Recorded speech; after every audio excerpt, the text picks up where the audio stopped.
Good evening everyone. तो जैसा कि आप सभी को पता है, हम यहाँ पर ले रहे हैं ऑनलाइन क्लासेज। किस क्लास के लिए? तो वो है 9th क्लास के लिए। किस सब्जेक्ट की? तो वो है मैथ की। हमने यहाँ पर अपना सेकंड चैप्टर पढ़ना शुरू कर दिया है, जिसका नाम है बहुपद। ठीक है, पिछली क्लास में हमने बहुपद के बारे में पढ़ा था कि बहुपद की घात क्या होती है और एक बहुपद क्या होते हैं, ये हम पढ़ चुके थे। आज जो हम पढ़ने वाले हैं वो हम पढ़ेंगे शून्य तथा अचर बहुपद। ठीक है, मैंने कहा था कि ये खास तरह के बहुपद होते हैं और इनके नाम जो है वो भी खास तरह के होते हैं, देखने में भी खास होते हैं और इनकी जो विशेषताएं होती हैं वो भी दूसरे बहुपद से कुछ अलग होती हैं। तो इसको कह सकते हैं हम खास तरह के बहुपद। पहला है शून्य बहुपद और दूसरा है अचर बहुपद। तो शुरू हम करेंगे शून्य बहुपद से। यदि किसी बहुपद के सभी अचर शून्य हो तो वह शून्य बहुपद कहलाता है। तो बिल्कुल सिंपल सी बात है, पिछली क्लास में भी थोड़ा सा डिस्कस हमने किया था कि क्या होता है एक शून्य बहुपद। मान लीजिए मैंने यहाँ पर एक बहुपद लिखा 4x की घात 2 माइनस 2x जमा 3। ठीक है, ये मैंने एक यहाँ पे बहुपद लिखा। अब यहाँ पे देखो, अगर मैं आपसे पूछूं कि इस बहुपद में अचर कौन है, ठीक है, ये आप मुझे बताएंगे। चर कौन है, ये भी आप मुझे बताएंगे। और कौन सी संक्रिया हो रही है, ये भी आप मुझे बताएंगे। तो चलिए पहले शुरू करते हैं अचर से। अचर कौन कौन है? मैम संख्या कौन कौन सी है, सभी का बताएं उनके। 4 2 2 3। 4 ठीक कहा आपने, 2 कहा, 3 और 2। 4 भी है बेटा, 4 भी ठीक है, 4 भी ठीक है, 3 भी 4 ठीक है। 2 का आपने नाम थोड़ा गलत ले लिया, -2। -2। ठीक है, अब आपका आंसर बिल्कुल ठीक है। तो 4 माइनस का 2 और 3, ये यहाँ पर अचर है। क्या है ये? यहाँ पर अचर है, इनको हम अचर कहते हैं। ध्यान से सुनिए मेरी बात। ये एक बहुपद है, बहुपद में जो भी संख्याएं होती हैं उनको अचर कहा जाता है। तो देखिए 4 एक अचर है, माइनस का 2 भी एक अचर है और 3 भी एक क्या है? तो अचर है। ठीक है, ये सभी को समझ आया? इनको कहते हैं हम अचर। अब अगर बात करें चर की, तो बताइए इसमें चर कौन कौन है? मैम एक्स सिर्फ और सिर्फ x। तो पहली बात तो ये कि ये एक चर वाला बहुपद है और चर उसमें कौन है? तो चर x है। संक्रिया बताएं, कौन कौन सी संक्रिया हो रही है इसमें? मैम 2। हाँ, कौन कौन सी? मैम एक जो 2। हाँ, एक तो इसमें जोड़ हो रहा है, ये जमा हो रहे हैं, और एक इसमें हो एक रहा है -1 जोड़। हाँ, एक माइनस एक प्लस। देखिए ये माइनस ये प्लस, ये इसमें संक्रिया है। तो अब ये तो हमारा एक साधारण बहुपद या फिर त्रिपद, इसको हम कहते हैं, साधारण सा बहुपद था। अब ये कह रहे हैं अगर इस बहुपद के सभी अचर शून्य हो जाएं, तो हमने अभी यहाँ पे ये भी सीख लिया है कि अचर कौन होते हैं। तो इसी बहुपद को मैं अब लिखने जा रही हूं, पर अब इसके सभी अचर को मैं किसके बराबर कर दूंगी? 0 के बराबर। तो पहला अचर 4 था, 4 को मैंने 0 के बराबर कर दिया, तो आ गया 0x² माइनस 0x जमा 0। तीनों अचर को मैंने 0 के बराबर लिख दिया है। तो अब बताइए पहला पद किसके बराबर आएगा? जब आप 0 की गुणा x के स्क्वायर में करेंगे तो आपके पास क्या उत्तर आएगा? 0। मैम 0। फिर जब आप 0 की गुणा x से करोगे तो भी कितना आएगा? मैम 0 0। और ये 0 है तो ये भी 0 अब इसको हल करो तो भी तो 0 ही आने वाला 0 है। आएगा। तो इसका मतलब जब किसी के सारे अचर 0 हो जाएं तो उसको हम कहते हैं शून्य बहुपद। क्यों कहते हैं? क्योंकि अगर सभी के सभी अचर शून्य हो गए, अचर अगर शून्य हो गए, तो उत्तर भी आपका शून्य ही आएगा, फिर चाहे वो बहुपद कैसा भी क्यों ना हो। इसलिए इसे क्या कहा जाता है? शून्य बहुपद। तो अभी आप बिल्कुल ध्यान रखिएगा कि अगर तो हम संख्या की बात कर रहे हैं तो ये 0 है। मैंने कहा, मैंने यहाँ पर संख्याएं लिखी, मैंने कहा बताओ ये क्या है, तो आप कहेंगे ये 0 है। पर अगर मैं लिखूं 0 को बहुपद के केस में, तो आप इसको अब क्या कहेंगे? क्या आप इसको कहेंगे कि ये 0 है या इसका कोई अलग सा नाम होगा? मैम अलग सा नाम होगा। क्या नाम होगा इसका? मैम पर ये नहीं पता हमें। वो होगा शून्य बहुपद। ठीक है, क्या होगा वो? ओके, शून्य बहुपद। बहुपद। ठीक है, संख्याओं में जीरो को जीरो का नाम देते हैं, बहुपद में जीरो आ गया तो उसको कहेंगे हम कि अब ये शून्य बहुपद बन चुका है। बस इतना ही था इसमें। तो ये सभी को समझ आया कि शून्य बहुपद क्या होता है। जब सभी के सभी अचर क्या हो जाएंगे, जीरो हो जाएंगे, तो उसको हम शून्य बहुपद कहेंगे। आगे बढ़ते हैं, करते हैं इसका एक उदाहरण। जैसे कि उदाहरण के लिए देखो, जीरो, बस जीरो ही लिखा होगा उसकी जगह पर और कुछ भी नहीं। आप ऐसा उम्मीद ना करें कि यहाँ पर ऐसे 0y² या फिर 0y0 ऐसे आपका बहुपद लिखा गया होगा। नहीं, आपका बहुपद जो शून्य बहुपद होगा वहां पर सिर्फ और सिर्फ जीरो ही लिखा होगा, जैसे यहाँ लिखा गया है। ये तो बस आपको समझाने के लिए मैंने ऐसे लिखा था, पर अगर आपको कभी पेपर में आता है कि शून्य बहुपद लिख के बताएं तो आप उसके आगे सिर्फ जीरो ही लिखेंगे। ठीक है, आगे बढ़ते हैं। शून्य बहुपद को जीरो से या फिर शून्य से व्यक्त किया जाता है, इससे इसको हम दर्शाते हैं। और शून्य बहुपद की घात जो है वो परिभाषित नहीं है। अब ये क्या मतलब हुआ कि इसकी घात परिभाषित नहीं है? तो देख लेते हैं, सीखते हैं इसके बारे में भी, क्यों इसकी घात परिभाषित नहीं है। मान लो मैंने आपको कहा कि शून्य बहुपद लिख के बताएं, तो आपने लिखा 0x की घात 4, ठीक है, जमा 0x की घात 3 जमा 0। तो अगर हम यहां पर देखें तो बताइए इस बहुपद की घात कितनी है? पिछली क्लास में पढ़ा था हमने 4। 4। इस बहुपद की घात क्या है? 4 है। क्यों? क्योंकि सबसे बड़ी घात को ही तो घात माना जाता है। अब अगर किसी बच्चे ने शून्य बहुपद को ऐसे लिख दिया, ठीक है, और किसी बच्चे ने शून्य बहुपद को लिख दिया ऐसे, ये भी 0, y की घात 15 जमा 0, तो इसमें बताइए शून्य बहुपद की घात कितनी हुई? 16। 16। ठीक है, अब एक बच्चे ने ऐसे लिखा, एक बच्चे ने ऐसे लिखा, और मैंने इसको लिख दिया ऐसे 0z की घात 100 जमा 0z की घात 90 जमा 0z की घात 80 जमा 0। तो इसकी घात बताएं, अब इसकी घात कितनी हो जाएगी? 100। 100, 100 Z की घात 100। होगा। ठीक है, अब देखो, है तो ये शून्य बहुपद ही, ये भी शून्य बहुपद था, ये भी शून्य बहुपद था, ये भी शून्य ही बहुपद था, लेकिन यहाँ पर इसकी घात 4 आ रही है, यहाँ पर इसकी घात 16 आ रही है, यहाँ पर इसकी घात 100 आ रही है। हर बार इसकी घात अलग अलग आ रही है। तो इसलिए कहा गया है कि हम कभी भी शून्य बहुपद को एक फिक्स घात नहीं दे सकते। हम कभी भी नहीं कह सकते कि शून्य बहुपद की घात जो है वो 4 ही होगी हमेशा, या हमेशा 16 ही होगी, या हमेशा 100 ही होगी। हम कभी श्योर नहीं होते, हम कभी भी 100% की गारंटी नहीं दे सकते कि शून्य बहुपद में सबसे बड़ी घात कौन सी है, क्योंकि हमें नहीं पता। हमें तो बस 0 ही दिख रहा होगा और तो हमें कुछ नहीं दिख रहा होगा। तो इसलिए कहा गया है कि प्लस कर सकते हैं जी बेटा, इन सबको 100 जैसे 90 जैसे 80 को प्लस कर सकते हैं। नहीं, इनको प्लस नहीं कर सकते हम। प्लस करके कुछ होगा ही नहीं। क्यों नहीं होगा? क्योंकि देखो ये 0 है, अगर आप इसको हल करोगे तो उत्तर तो इसका 0 ही आएगा। अगर आप इनको जमा भी कर दो, जैसे आपने कहा जमा कर सकते हैं, तो वैसे तो नहीं कर सकते, क्योंकि ये असमान पद है ना।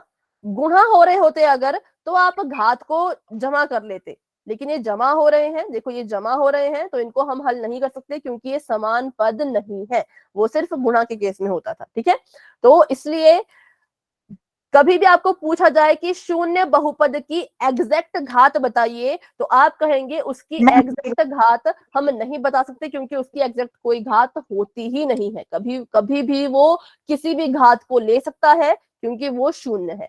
तो इसको हिंदी में अगर एक इन्होंने शब्द दिया है, जो शब्द क्या है कि शून्य बहुपद की घात हमेशा अपरिभाषित होती है। ठीक है, क्या होती है? हमेशा अपरिभाषित। इसको बिल्कुल याद रखें, आपको ये आपके एग्जाम में भी आ सकता है, अपरिभाषित।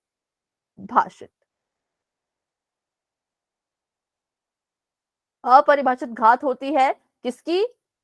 किसकी होती है अपरिभाषित घात? फटाफट से बताएं। 0 की। उसका नाम क्या? तो उसका नाम क्या 0 होगा? शून्य बहुपद। शून्य बहुपद। बहुपद भी साथ में लगाना है, ठीक है, शून्य बहुपद। शून्य बहुपद। चलो, तो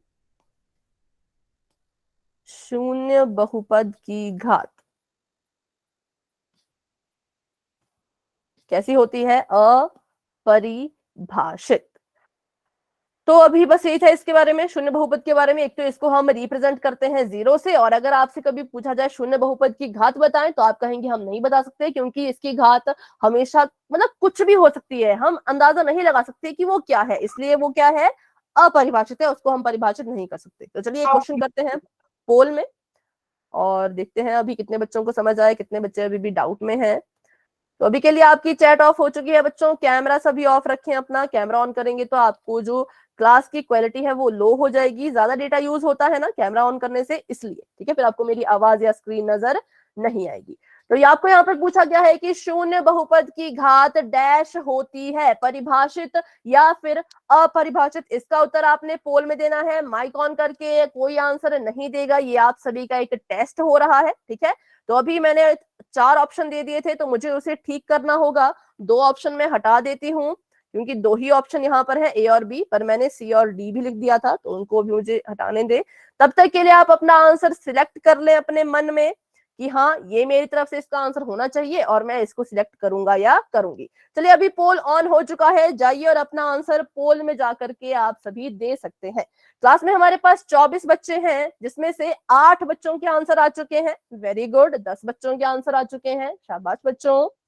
11 बच्चों के आंसर आ चुके हैं, 13 बच्चों के आंसर आ चुके हैं, जिसमें से 2 बच्चों ने थोड़ी सी गड़बड़ कर दी है और 11 बच्चों के आंसर बिल्कुल ठीक है। अभी 15 बच्चों के आंसर आ चुके हैं, 3 बच्चों के थोड़े से गलत हैं, लेकिन 12 बच्चों के बिल्कुल ठीक हैं। 16 बच्चों के आंसर आ चुके हैं, 17 बच्चों के आंसर आ चुके हैं, 5 बच्चों के गलत हैं, 12 बच्चों के बिल्कुल सही है। 18 बच्चों के आंसर आ चुके हैं, 6 बच्चों के गलत हैं, लेकिन 12 बच्चों के सही हैं। अभी 24 बच्चे क्लास में हैं, तो 6 बच्चे अभी भी रहते हैं। जिन्होंने आंसर दे दिया है हैंड रेज कर लो। हैंड रेज करने के लिए आपको आपके जो 3 डॉट है ना साइड में आपके फोन पे बने हुए, उसके साथ में एक हाथ बना होगा, उस पर क्लिक करें तो आपका हैंड रेज हो जाएगा। तो जिसने भी आंसर दे दिया है वो हैंड रेज कर लेंगे। राखी, प्रिंस, पूजा, बच्चों अपना आंसर दे दीजिए। 19 बच्चों के अभी आंसर आ चुके हैं, जिसमें से 12 बच्चों के सही है, 7 बच्चों के गलत है। मतलब अभी जिन बच्चों ने आंसर दिया था उन सभी के लगभग लगभग गलत हुए, कोई बात नहीं, सीखेंगे इसका सही आंसर क्या होना चाहिए था। अभी क्लास में हमारे पास है 23 बच्चे, 23 स्टूडेंट्स। 4 बच्चे अभी भी रहते हैं, तो करते हैं 10 सेकंड का वेट। वो 4 बच्चे अपना आंसर पोल सेक्शन में जाकर के जरूर दे, ठीक है। 10, 9, 8, 7, 6, 5, 4, 3, 2, 1, ठीक है। पोल एंड हो चुका है। 19 बच्चों के आंसर आए थे, 3 बच्चों ने आंसर नहीं दिया, 3 या 4 बच्चों ने, और 7 बच्चों के उसमें से गलत हैं, 12 बच्चों के सही हैं। चैट बॉक्स में बताएं आपके हिसाब से इसका आंसर क्या होना चाहिए। शून्य बहुपद की घात कैसी होती है? शून्य बहुपद की घात अभी तो हमने पढ़ा था, ये अभी अभी तो हमने पढ़ा था, ठीक है। तो बेटा एक ही बार आंसर देना है, रिहान एक ही बार आंसर दे, सभी बच्चे एक बार दे रहे हैं, आप भी एक ही बार आंसर दें, ठीक है। तो बिल्कुल गलत है जिन्होंने कहा ऑप्शन नंबर ए, क्योंकि परिभाषित नहीं होती, अपरिभाषित होती है। हम नहीं बता सकते कि इसकी घात कितनी है। तो अगर आप बता सकते हो तब तो आप उसको परिभाषित कहोगे कि हमने परिभाषित कर दिया जी इसकी घात तो इतनी है। पर जब आप नहीं बता पा रहे कि इसकी एग्जैक्ट घात कितनी है तो उसे हम कहेंगे अपरिभाषित, ठीक है। तो अभी ऑप्शन नंबर ए बच्चों गलत है, ऑप्शन नंबर बी इसका सही उत्तर था। तो अभी भी इस क्वेश्चन में कोई डाउट है किसी का तो पूछे, नहीं है तो बच्चों वाई टाइप कर दें ताकि हम आगे बढ़ सके।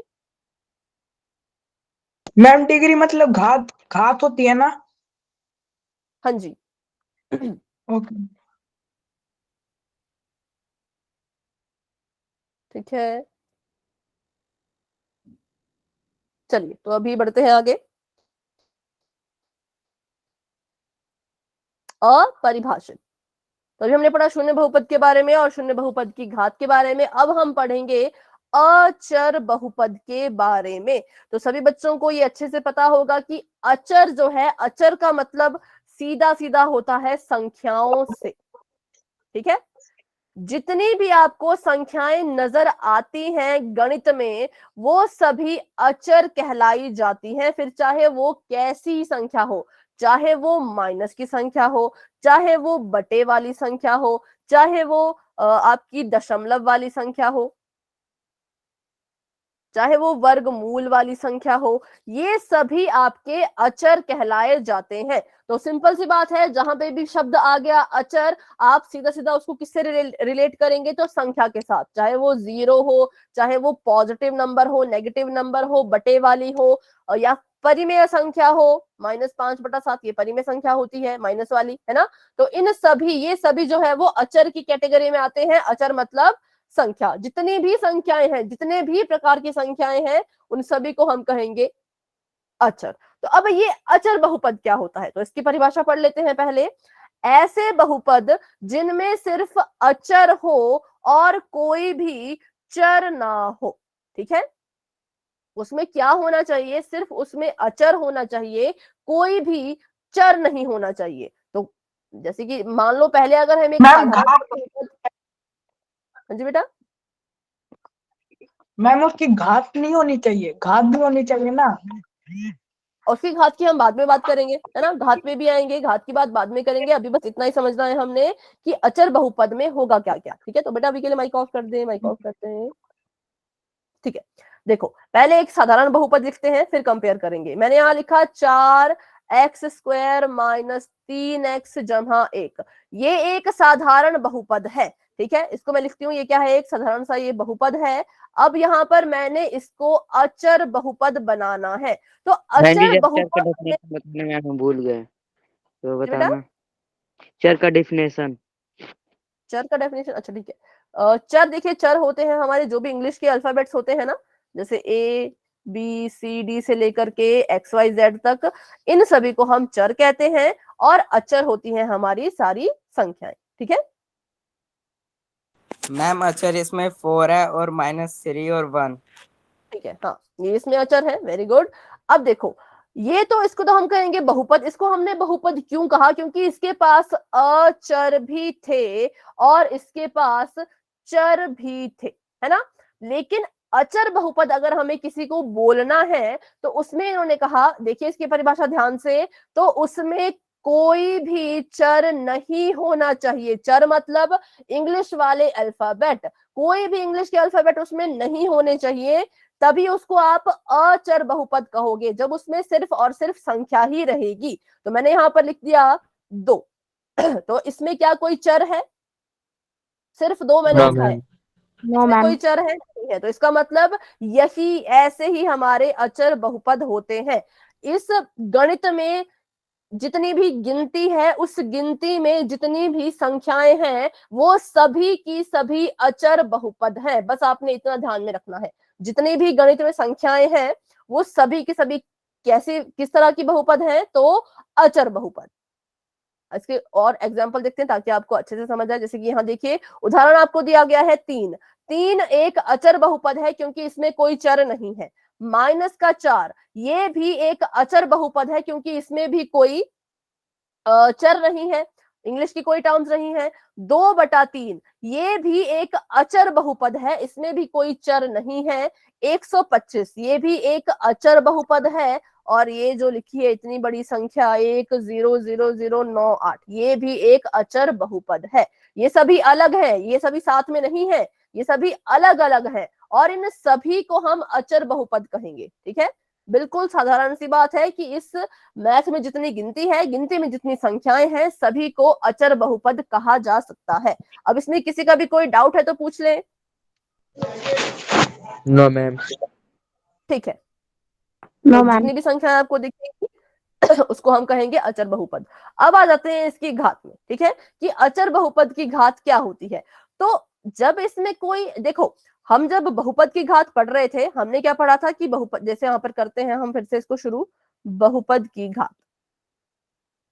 तो हम बहुपद की घात में ये देखते थे कि जो हमारे बहुपद में चर है उस चर की सबसे अधिकतम या उस चर की सबसे बड़ी घात, अधिकतम घात, ठीक है, किसकी? तो चर की। बहुपद की घात हमेशा चर की घात पर निर्भर करती है। अब जब इसमें कोई चर ही नहीं है, अचर बहुपद में, संख्याओं में जब कोई चर ही नहीं है, जब कोई इंग्लिश वाली चीजें ही नहीं है, तो इसकी घात क्या होगी? 0। मैम कुछ नहीं होगी। 0 होगी, ठीक है। अचर बहुपद की घात जो होगी वो 0 होगी। क्यों? क्योंकि इसमें कोई चर ही नहीं है। जब चर ही नहीं तो उसकी घात ऑब्वियसली बात है 0 होगी, तभी तो वो है नहीं, ठीक है। तो यहाँ पर देखिए, जैसे हमारे साधारण बहुपद होते हैं, 3x की घात 10 है जमा 9x की घात 5 है, तो आप कहेंगे इस बहुपद में x चर थे, x की घात 10 थी, तो यहाँ पर बहुपद की घात भी 10 होगी। पर जब कोई चर ही नहीं रहेगा, जब मैं आपको पूछूंगी बताइए ये आपका अचर बहुपद है, इसमें घात बताओ, तो जब कोई चर ही नहीं है तो घात भी कहां से होगी? नहीं होगी, तो क्या हो गई? 0। 0। इस बात का ध्यान रखिएगा। अभी आपको पोल में क्वेश्चन में ऐसा पूछा जा सकता है, तो पिछले क्वेश्चन की तरह गड़बड़ ना करें। बिल्कुल ध्यान में रखें कि शून्य बहुपद की घात अपरिभाषित होती है और अचर बहुपद की घात होती है 0। क्यों 0? क्योंकि कोई चर ही नहीं है। जब कोई चर ही नहीं तो इसको हम 0 ही मानेंगे, ठीक है। चलो, तो अभी एक क्वेश्चन करते हैं पोल में और देखते हैं अभी भी कितने बच्चों को डाउट है और कितने बच्चों को ये चीज समझ आ चुकी है। बढ़ते हैं अपने सवाल की तरफ। क्वेश्चन आपके सामने बच्चों बिल्कुल ही सिंपल है। ये आपसे पूछ रहे हैं कि अचर बहुपद की घात बताइए। अचर, पहले मैं क्वेश्चन लिख लेती हूं, उसके बाद आपको पोल नजर आएगा। अचर बहुपद की घात, परिभाषित 0, 1 या फिर अपरिभाषित, ध्यान से अपना अपना उत्तर दीजिएगा। अचर बहुपद की घात कितनी होगी? अभी आपको पोल नजर आने ही वाला है, तब तक के लिए अपना आंसर जो है वो सिलेक्ट करके रखें। चलिए, पोल आपको सभी को नजर आ चुका होगा। ध्यान से अपना आंसर दीजिए, जल्दबाजी और लापरवाही में गलत ना करें। अभी अभी हम इसको पढ़ के आए हैं। तो 8 बच्चों के आंसर आ चुके हैं, लेकिन 2 बच्चों के आंसर अभी भी गलत हैं। 9 बच्चों के, 10 बच्चों के आंसर आ चुके हैं। 10 में से 7 बच्चों के आंसर सही हैं, लेकिन 3 बच्चों के आंसर थोड़े से गलत हो चुके हैं। कोई बात नहीं, कोई बात नहीं, कोशिश सभी करेंगे। क्लास में हमारे पास 22 बच्चे हैं, 22 स्टूडेंट्स हैं, जिसमें से 11 बच्चों के आंसर आ चुके हैं, 11 बच्चे अभी भी रहते हैं। तो सभी अपना आंसर दे दीजिए। 12 बच्चों के आंसर आ चुके हैं, 13 बच्चों के आंसर आ चुके हैं, वेरी गुड। 10 बच्चों के सही हैं, 3 बच्चों ने पहले ही थोड़ा सा गलत कर दिया था, कोई बात नहीं।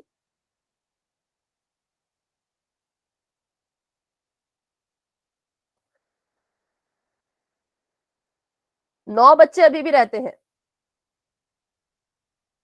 क्लास में। अभी भी 8 बच्चे ऐसे हैं जिन्होंने आंसर नहीं दिया है, तो प्लीज अपना आंसर पोल में जाकर के दे दें। अचर बहुपद की घात बतानी है। अचर बहुपद में आपको यहां पर लिख के दे देती हूं। अचर बहुपद मतलब सिर्फ उसमें संख्या ही होगी। 15, 15 एक अचर बहुपद है। 2/7 ये भी एक अचर बहुपद है। तो इसमें आपने ढूंढनी है कि इसमें इसकी घात कितनी होगी। बेटा माइक ऑफ करें, माइक ऑफ करें प्लीज। तो क्या होता है, चर की घात देखी जाती है, पर इसमें तो चर ही नहीं है। जब चर ही नहीं तो घात क्या होगी, वो आपने अपना आंसर पोल में देना है। 18 बच्चों, बेटा माइक ऑफ रखें, शिवम शायद आपका माइक ऑन है। 18 बच्चों के आंसर आ चुके हैं, 12 बच्चों के सही हैं, 6 बच्चों के अभी भी गलत हैं, कोई बात नहीं। 22 बच्चे क्लास में हैं, 19 बच्चों के आंसर आ चुके हैं, 12 बच्चों के सही हैं, 4, 5, 6, 7, 7 बच्चों के गलत हैं। पिछले क्वेश्चन की तरह ही पिछली बार भी 7 बच्चों के गलत थे, अभी भी 7 बच्चों के गलत हैं।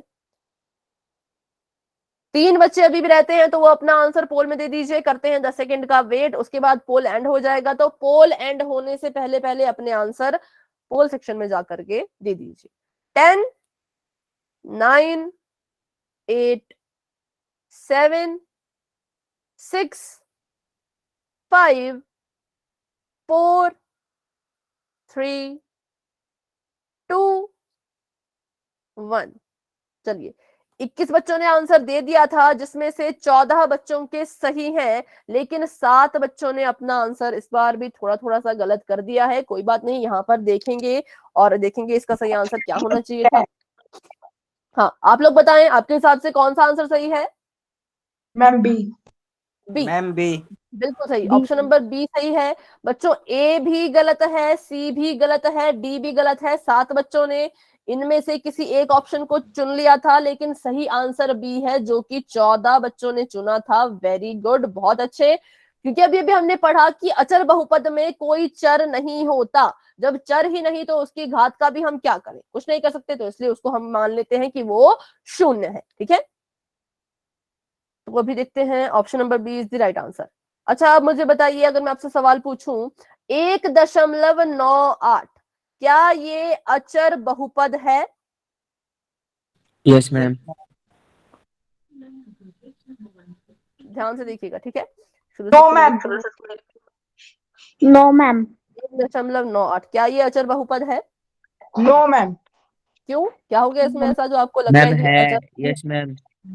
देखो, सिंपल सी बात है, जितनी भी संख्याएं, जितनी भी, वो सभी अचर बहुपद कहलाएंगी, तो इसलिए ये एक अचर बहुपद है। जी हाँ, ये है। ठीक है, अगला सवाल पूछूं तो 5x, क्या ये अचर बहुपद है? No ma'am. No ma'am. No. इसका रीजन बताएं। मैम इसमें एक्स है। एक्स है, बिल्कुल सही। ये अचर बहुपद नहीं है, क्योंकि अचर बहुपद क्या होता है, जिसमें एक भी चर ना हो, एक भी चर उसमें नहीं होना चाहिए। लेकिन यहाँ पे मैंने देखा तो 5 के साथ क्या था, एक्स था। एक्स। ठीक है, तो इसलिए ये अचर बहुपद नहीं है। आगे अगर हम बात करें तो 11/15, क्या ये एक अचर बहुपद है? Yes ma'am. Yes ma'am. Yes ma'am. हाँ, ये एक अचर बहुपद है। क्यों? क्योंकि देखो, ये एक संख्या है, जो एक संख्या होगी वो अचर बहुपद भी होगा ही होगा। ठीक है, बस इतने से आपने बात याद रखनी है। एक और इसका उदाहरण कर लेते हैं तो -5, क्या ये एक अचर बहुपद है? Ma'am. Yes ma'am. Yes ma'am. 6xy, क्या ये एक अचर बहुपद मैम। No ma'am. नहीं है? क्यों नहीं है? क्योंकि यहाँ पर देखिए तो मैम x एक्स और वाई y है आ इसमें। गए। हाँ, ये आ गए, ये हमें नहीं चाहिए। अचर है तो मतलब सिर्फ संख्या होनी चाहिए, और कैसी? तो बिल्कुल अकेली। सिर्फ एक संख्या होनी चाहिए, और कैसी होनी चाहिए? तो बिल्कुल अकेली होनी चाहिए। तो ये सभी को समझ आ गया। अगर किसी का कोई डाउट है तो पूछें। जो 7 बच्चे जिनका पहला सवाल गलत हुआ था या दूसरा सवाल गलत हुआ था, जिनका भी, तो वो अपने डाउट जरूर क्लियर करें, क्योंकि अगले क्वेश्चन में आपको मौका मिल रहा है अपनी गलती को सुधारने का। तो जरूर उसको अच्छे से अटेम्प्ट कीजिएगा। ठीक है, तो कोई डाउट है बेटा माइक ऑफ करें। सोमवती बेटा, आपका माइक ऑन है, माइक ऑफ करें अपना। हाँ, किसी भी बच्चे का कोई भी डाउट है तो पूछिए, नहीं है तो चैट बॉक्स में वाई टाइप कर दीजिए। क्योंकि देखिए, पहला सवाल भी 7 बच्चों से गलत हो गया था, दूसरा भी गलत हो गया था। इस बार मैं उम्मीद करती हूँ कि सही आंसर की जो संख्या है वो बढ़े, और गलत आंसर की संख्या जो है वो कम हो जाए। ठीक है, तो आखिरी बार, हाँ ठीक है, ओके। एक बार फिर समझते हैं। शायद किसी ने कहा एक बार फिर समझाने को। देखो, जहां पर भी आपने नाम सुन लिया अचर बहुपद का, किसका? अचर बहुपद का। तो मैम मैं बताऊं? हाँ, बताइए। मैम जैसे 1 -1 ये भी एक अचर है, तो 1.98 ये भी अचर है, 11/15 ये भी अचर है, और -5 भी ये भी अचर है। हाँ, तो ये क्या है? मैम ये अचर नहीं अचर है, क्योंकि इसमें एक्स है ना।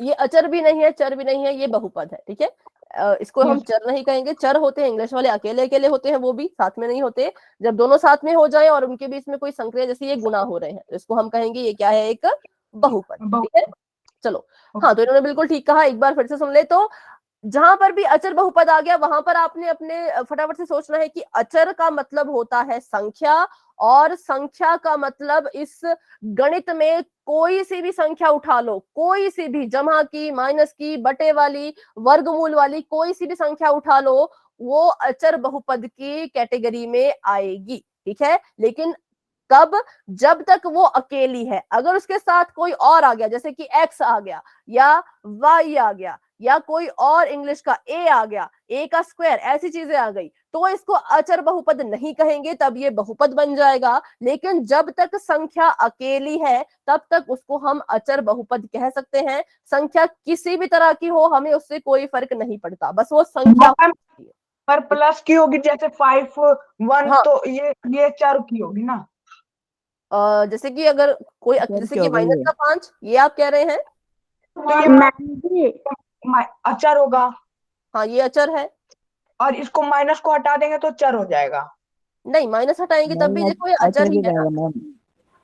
माइनस हट गया पर ये तो 5 ही रहा, तो 5 तो एक संख्या है ना, यस। तो तब भी ये अचर बहुपद ही रहेगा। ओके मैम, ओके, समझ आ और गया। कोई अपना सवाल पूछ रहे थे शायद? ठीक है, तो चलिए बढ़ते हैं आगे। तो अभी के लिए माइक ऑफ कर दें, सभी बच्चे माइक ऑफ कर दें अपना। सोमवती बेटा आप भी माइक ऑफ कर दें। करते हैं एक सवाल पोल सेक्शन में ही, ताकि मुझे पता चल सके अब कितने बच्चों को समझ आया और अभी भी कितने बच्चे डाउट में हैं।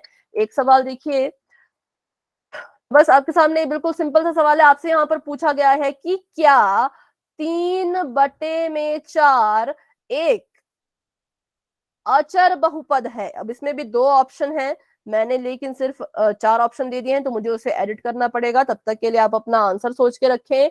अगर ये अचर बहुपद है तो आप ऑप्शन नंबर, सॉरी देखिए ध्यान से देखना, यहाँ पर पहला ऑप्शन है नो। बेटा नहीं, माइक ऑफ रखे, अभी माइक ऑन नहीं करना है, आंसर तो बिल्कुल ना बताएं, ठीक है। पहला ऑप्शन नो है, दूसरा ऑप्शन यस है। अगर आपको लगता है ये अचर बहुपद है तो आपने बी पे टिक करना है। अगर आपको लगता है अचर बहुपद नहीं है तो ए पे टिक करना है, ठीक है। उल्टा है यहाँ पर, ध्यान से ऑप्शन देखिएगा। बस थोड़ा सा इंतजार, मुझे उसके ऑप्शन ठीक करने दे। मैंने उसमें 4 ऑप्शन दे दिए हैं, गलती से वहां पे 2 ही ऑप्शन देने थे। नहीं तो कुछ बच्चे क्या करेंगे, जल्दबाजी में कभी कभी सी और डी पे क्लिक कर देंगे, जो कि ऑप्शन में ही नहीं होगा, और उनका आंसर फिर गलत हो जाएगा। आखिरी बार ध्यान से क्वेश्चन को सुने, क्या 3/4 एक अचर बहुपद है? अगर है तो ऑप्शन नंबर बी पे टिक करना, अगर नहीं है तो ऑप्शन नंबर ए पे टिक करना, ठीक है। चलिए अभी पोल ओपन हो चुका है, आप सभी अपना अपना आंसर वहां जा करके दे सकते हैं। 9 बच्चों के आंसर आ चुके हैं, वेरी गुड। अभी तक सभी के आंसर ठीक है। 10 बच्चों के आंसर आ चुके हैं, वेरी गुड। 21 बच्चे क्लास में हैं। अभी 11 बच्चों के आंसर आ चुके हैं, 13 बच्चों के आंसर आ चुके हैं, बहुत अच्छे। 14 बच्चों के आंसर आ चुके हैं, 15 बच्चों के आंसर आ चुके हैं, लेकिन 2 बच्चों ने थोड़ी सी गड़बड़ कर दी है, बाकी सभी का आंसर अभी तक ठीक है। 16 बच्चों के आंसर आ चुके हैं, और हमारे पास रहते हैं अभी 17, 18, 19, 20, 21, 22, 6 बच्चे और रहते हैं। चलिए 17 बच्चों के आंसर आ चुके हैं, तो 5 बच्चे और रहते हैं जिन्होंने आंसर नहीं दिया है। तो वो भी अपना अपना आंसर पोल सेक्शन में जाकर के दे दें। आपने बताना है कि क्या 3/4 एक अचर बहुपद है? अगर अचर बहुपद है तो ऑप्शन नंबर बी पे टिक कर देना, अगर नहीं है तो ऑप्शन नंबर ए पे टिक कर देना, ठीक है। बिल्कुल सिंपल सवाल है। तो करते हैं 10 सेकंड का वेट। अभी तक जिन बच्चों ने आंसर नहीं दिया है वो प्लीज अपना आंसर पोल में जाकर के दे दे बच्चों, नहीं तो आपका नाम पोल के रिजल्ट में नहीं आएगा। अगर किसी बच्चे को नहीं पता कि कैसे पोल में आंसर देना है तो आप मुझसे पूछ सकते हो, ठीक है। चलिए 10, 9, 8, 7, 6, 5, 4, 3, 2, 1। 19 बच्चों के आंसर आ चुके थे, जिसमें से 17 बच्चों के आंसर बिल्कुल ठीक है। सिर्फ 2 बच्चों ने थोड़ी सी गड़बड़ कर दी है, पर कोई बात नहीं, करेक्ट करेंगे उस गड़बड़ को हम। चलिए बताइए अपने तरफ से आपका आंसर क्या है? Option number ma'am B.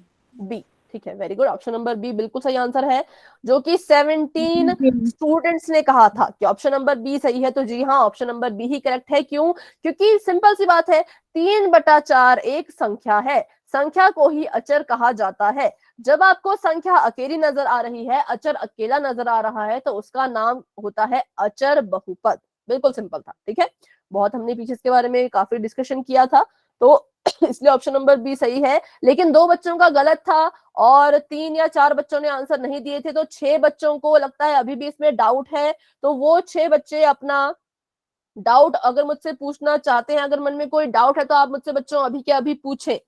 अगर नहीं है तो वाई टाइप कर दीजिए। अगर आपको समझ आ गया कि ऑप्शन नंबर बी सही क्यों है तो वाई टाइप कर दो। कोई डाउट है तो पूछ लो।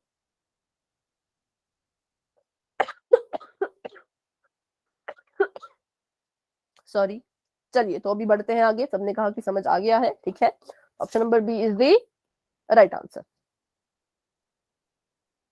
तो ये था अभी शून्य बहुपद और अचर बहुपद के बारे में। एक बार फिर से बताइए, शून्य बहुपद की घात कैसी होती है?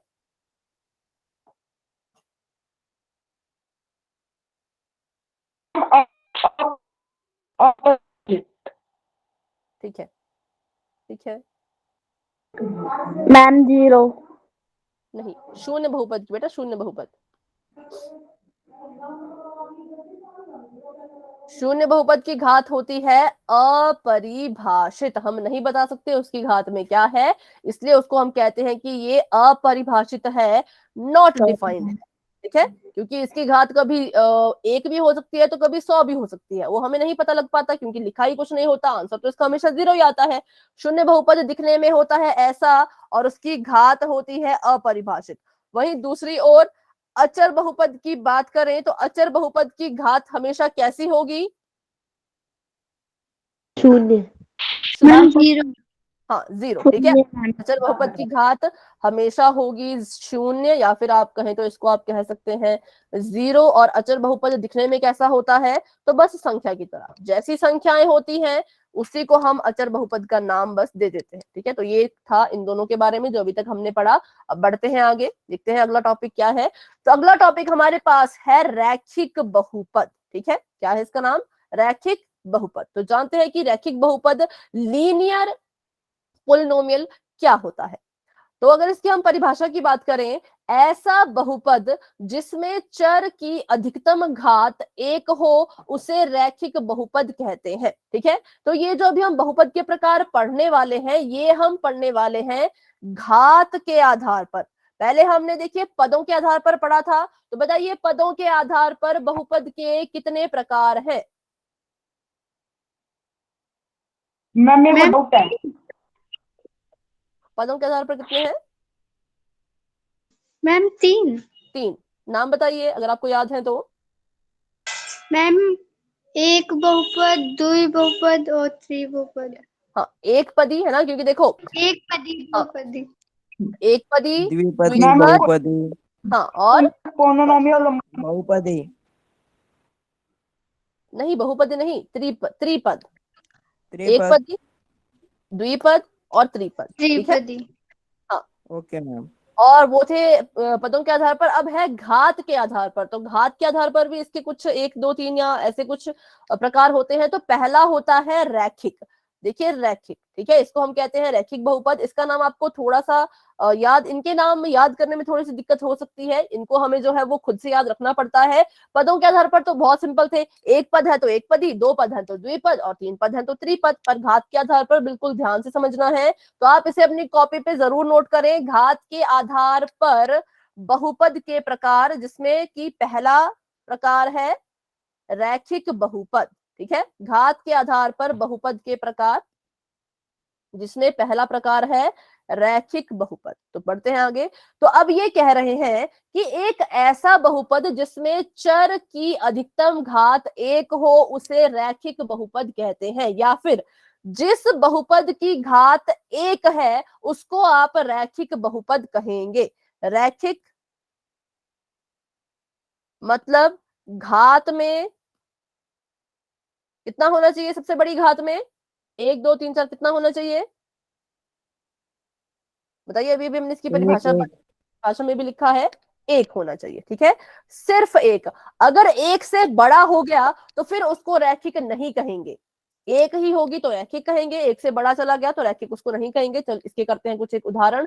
जैसे मान लो मैंने लिखा यहाँ पर x जमा 5, तो ध्यान से देखिए यहाँ पर x की घात में वैसे कुछ लिखा तो नहीं है, पर हमें पता है जिसकी कोई घात नहीं होती उसके साथ हमेशा 1 होता है, ठीक। तो यहाँ पर x की घात कितनी है? 1। एक। इसको हम कहेंगे कि हाँ ये एक रैखिक बहुपद है। क्यों? क्योंकि इसमें सबसे बड़ी घात जो है वो बहुपद की कितनी है? एक है, तो इसलिए इसको हमने नाम दे दिया रैखिक बहुपद। अभी अगर एक और उदाहरण कर ले लिखें इसका, तो मान लो मैंने यहाँ लिखा 2x की घात 3 जमा x की घात 1 जमा 5, तो क्या ये एक रैखिक बहुपद है? No ma'am. नहीं है। नो क्यों मैम। नहीं है? No ma'am. क्या रीजन है? No ma'am. मैम मैम है क्योंकि ये। इसकी अधिकतम घात 3 है। 3 है, वेरी गुड, क्योंकि ये इसकी जो सबसे बड़ी घात है वो 3 है। सबसे बड़ी घात इसकी जो है वो 3 है, या यूं कहें तो इस बहुपद की घात जो है वो 3 है। लेकिन रैखिक बहुपद में घात कितनी होनी चाहिए सबसे बड़ी? तो सिर्फ 1 होनी चाहिए। जब तक घात 1 है तब तक उसको रैखिक कहेंगे। अगर 1 से बड़ी कोई घात आ गई तो उसको हम रैखिक नहीं कहेंगे। ठीक है, एक और एग्जांपल कर लेते हैं इसका। मान लो मैंने यहाँ पर लिखा 6x, बताइए क्या ये एक रैखिक बहुपद है? Yes ma'am. मैम।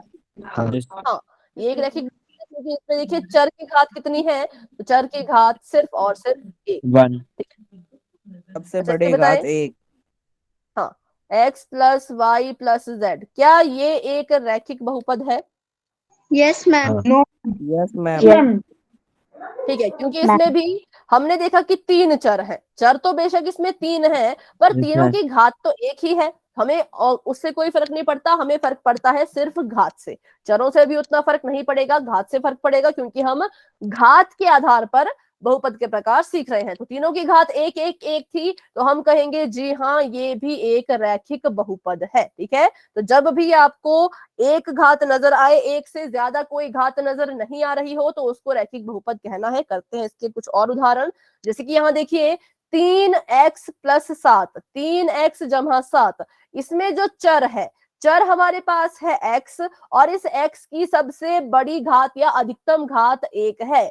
एक से बड़ी यहाँ पर और कोई घात हमें नजर नहीं आ रही, इसलिए हम कहेंगे कि हाँ ये एक रैखिक बहुपद है। ठीक है, आगे बढ़ते हैं। तो -2y प्लस 17, इसमें बताइए चर की अधिकतम घात कितनी है? y की सबसे ज्यादा घात कितनी है? 1।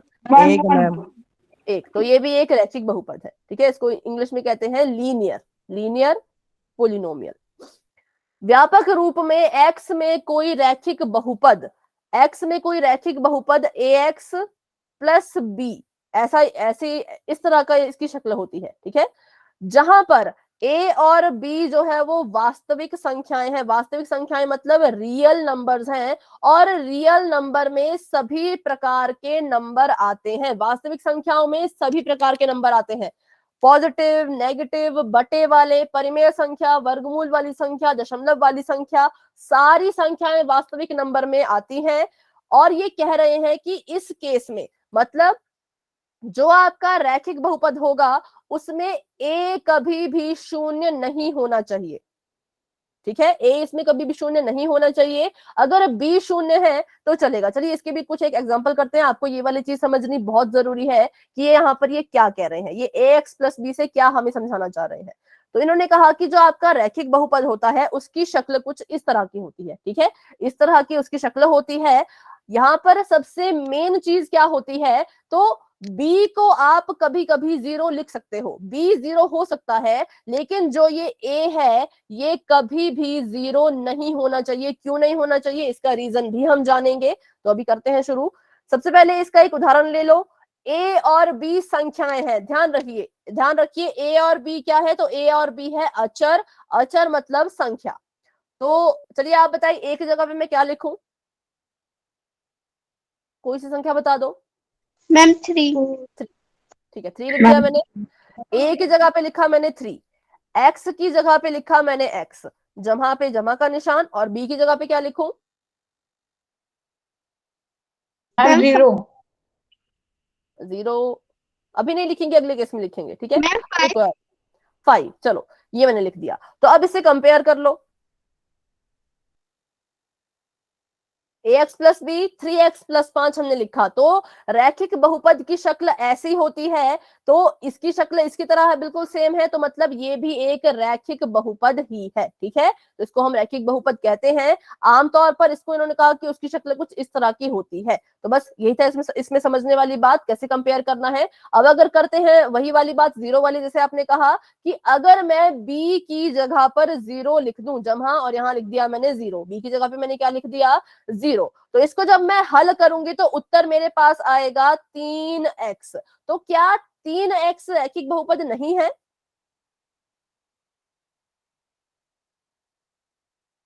ध्यान से देखिए, 3x एक बहुपद है, हाँ है। इसकी घात में 1 है, हाँ है। तो क्या ये रैखिक बहुपद है या नहीं? मैम है।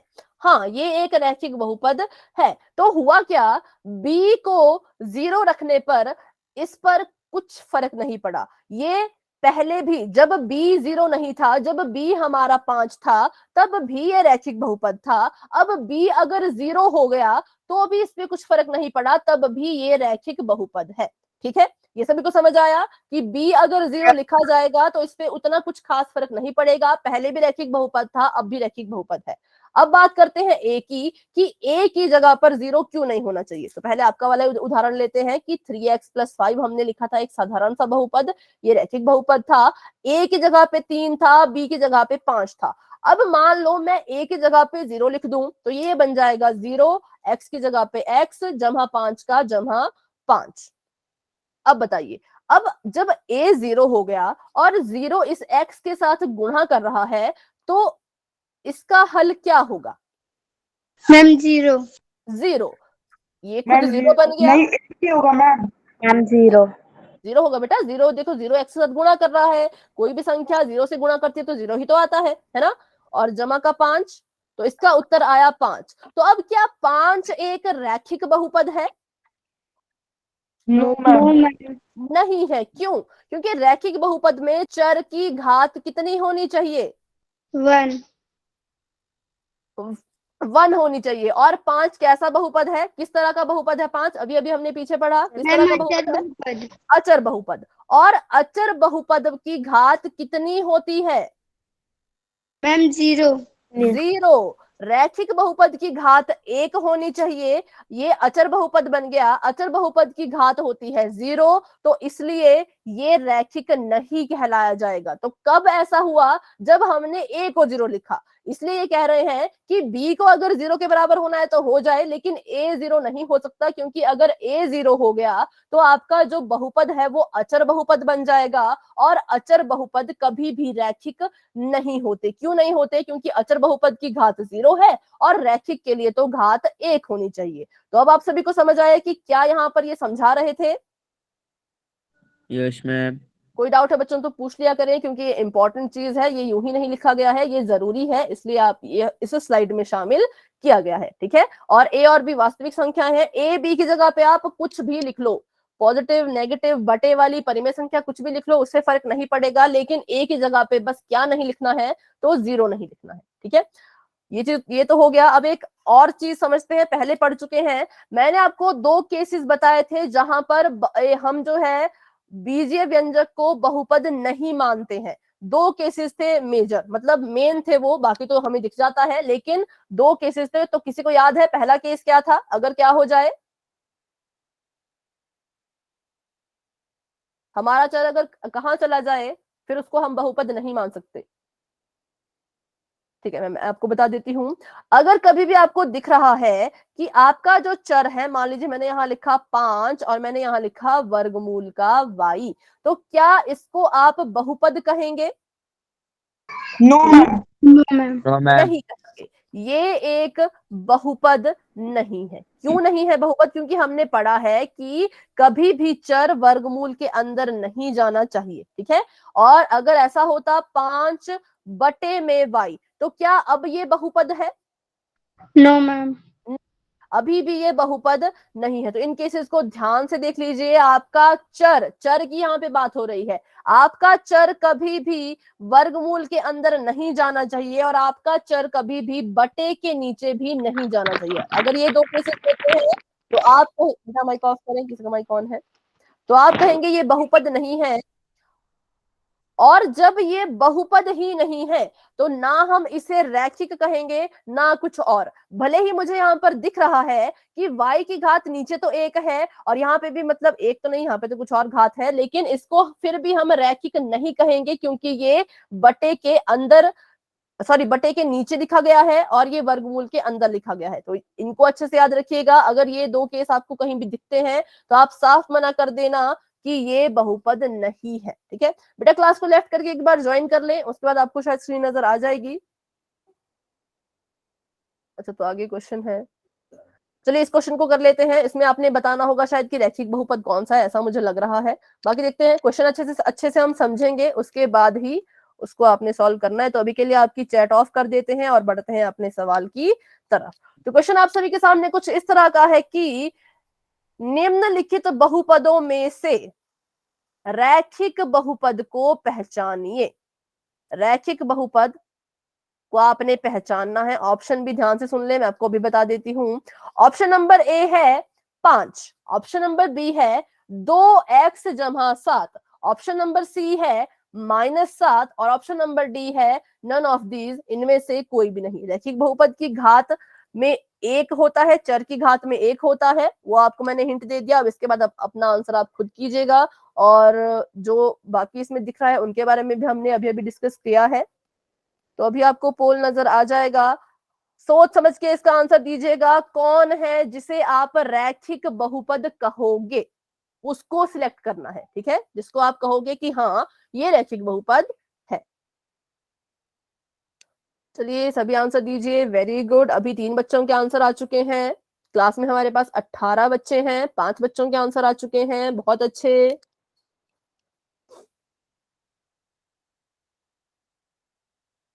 आठ बच्चों के आंसर आ चुके हैं, लेकिन अभी एक बच्चे ने थोड़ा सा गलत कर दिया है।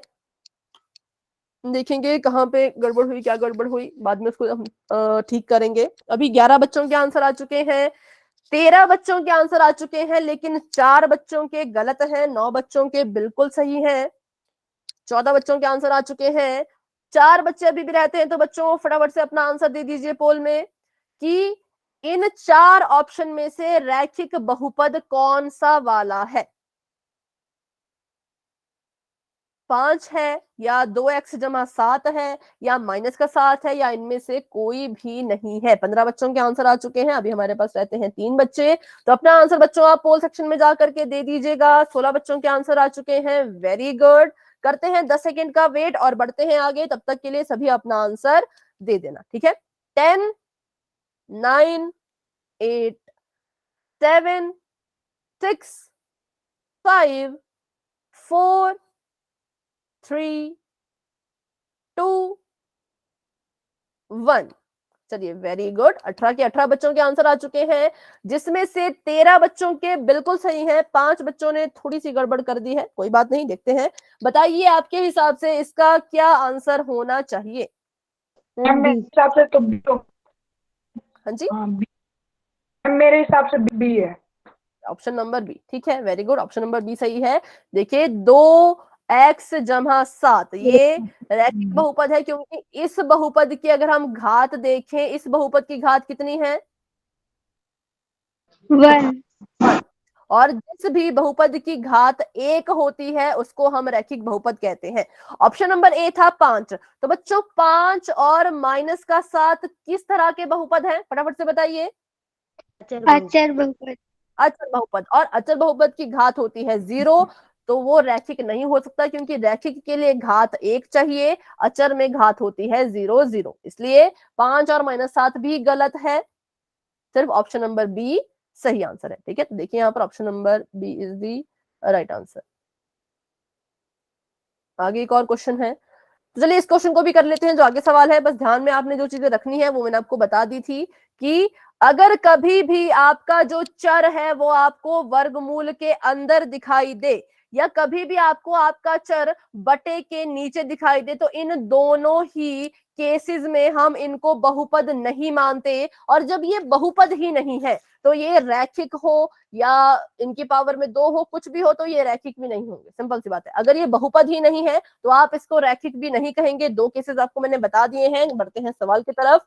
अच्छे से इसको कीजिएगा। यहाँ पर आपको कहा गया है कि निम्नलिखित में से रैखिक बहुपद को पहचानो। आपने यहाँ पर पहचानना है कि कौन रैखिक बहुपद है। आपको ऑप्शन में यहाँ पे लिख के बता देती हूँ क्योंकि कुछ अजीब अजीब से दिख रहे हैं मुझे।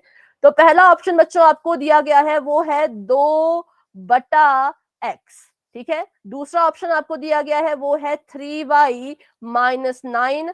तीसरा ऑप्शन आपको दिया गया है वर्गमूल का x जमा 6 और चौथा ऑप्शन दिया गया है उपरोक्त सभी, मतलब सारे के सारे। तो अब आप देखिए, जो रूल आपको सिखाए गए उनको ध्यान में रखिएगा और अपना आंसर आपने देना है पोल में, जो कि आपको बस अभी नजर आने ही वाला है। चलिए, कौन इसमें रैखिक बहुपद है ये आपने बताना है। अपना आंसर देख लीजिए और उसको आप पोल में जाकर के दें। 5 बच्चों के आंसर आ चुके हैं अभी तक, सभी के ठीक है। 6 बच्चों के आंसर आ चुके हैं, सभी के ठीक है। 7 बच्चों के आंसर आए लेकिन एक बच्चे ने थोड़ा सा गलत कर दिया, बाकी सभी का ठीक था। 9 बच्चों के आंसर आए, 8 बच्चों के सही हैं। 10 बच्चों के आंसर आए, 9 बच्चों के सही हैं। वेरी गुड, बहुत अच्छे। इन नियम को हमेशा याद रखना है। 2 केसेस होते हैं जब उसको बहुपद हम नहीं कहते हैं, ठीक है। इनको अच्छे से याद रखिएगा क्योंकि आगे बहुत से क्वेश्चन आएंगे बहुपद वाले, तो ऑप्शन में आपको ऐसी चीजें भी नजर आएंगी, ठीक है। तो अभी 15 बच्चों के आंसर आ चुके हैं, जिसमें से 13 बच्चों के बिल्कुल सही हैं। 2 बच्चों ने थोड़ी सी गड़बड़ कर दी है, कोई बात नहीं। क्लास में है 18 बच्चे, 3 बच्चे अभी भी रहते हैं। तो बच्चों, क्लास का टाइम भी होने वाला है, करते हैं 10 सेकंड का वेट। तब तक के लिए अपना अपना आंसर दे दीजिए। रैखिक बहुपद कौन है ये आपने यहाँ पर बताना है, ठीक है। 10, 9, 8, 7, 6, 5, 4, 3, 2, 1, ठीक है। 18 के 18 बच्चों के आंसर आ चुके थे, जिसमें से 14 बच्चों के आंसर बिल्कुल ठीक हैं, लेकिन 4 मैम बच्चों इसका ने आंसर थोड़ी सी कर दी है, ठीक है। इसका आंसर भी है ऑप्शन नंबर बी, क्योंकि देखिए ये 2/x, क्या ये एक बहुपद है, हाँ या ना? No ma'am. No ma'am. ये एक बहुपद ही नहीं। जब ये बहुपद ही नहीं तो रैखिक हो, जैसा मर्जी हो, हमें कोई फर्क नहीं पड़ता। क्या ये एक बहुपद है? No ma'am. नहीं। हमने अभी भी पढ़ा था कि अगर कभी भी चर बटे के नीचे चला जाए या कभी वर्गमूल के अंदर आ जाए तो उसको बहुपद नहीं मानते। तो बचा ऑप्शन नंबर बी, और हाँ ये रैखिक बहुपद है क्योंकि इसकी घात है 1, ठीक है। तो बस यही था हमारा answer, option number B is the right answer. चलिए आगे और मैम क्वेश्चन है, इसको हम नेक्स्ट क्लास में करेंगे। हाँ बेटा, अभी के लिए 1 मिनट, अभी के लिए जो है किसी बच्चे का कोई डाउट है तो क्लास में रहें।